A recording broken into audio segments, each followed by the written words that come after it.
Judaïsme, nom masculin, religion des Juifs, fondée sur la croyance en un Dieu unique. Ce qui la distingue de la religion chrétienne qui s'appuie sur la foi en un seul Dieu, et plus encore de la religion musulmane, résolument monothéiste.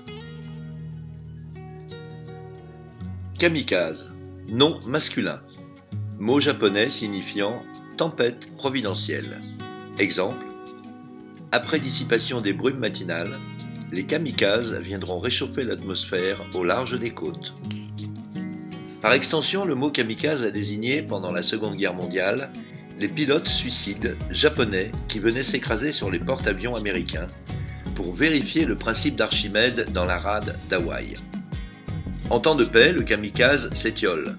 N'ayant nul porte-avions sur lequel s'abattre, il se sent inutile à la société.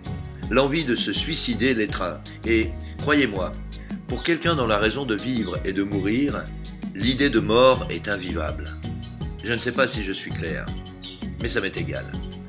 Quand l'envie de se suicider étreint le kamikaze, nous devons l'aider à affronter gaiement son autodestruction.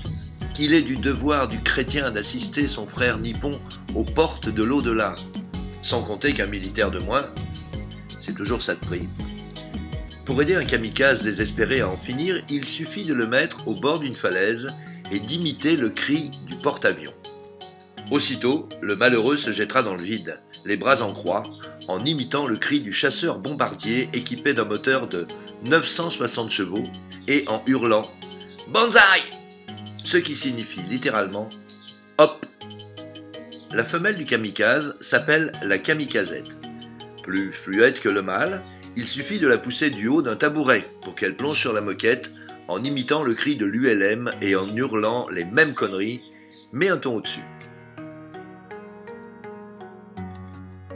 Pour se reproduire, le kamikaze, après une danse d'amour assez fastidieuse et suintante de simagrée extrême-orientale, dispose la kamikazette au centre du lit nuptial. Puis il grimpe sur l'armoire Henritot II et se jette dans le vide en criant « Bito, Bito !», ce qui signifie littéralement « I love you ». Quand le lit casse, on dit que l'hiver sera rigoureux.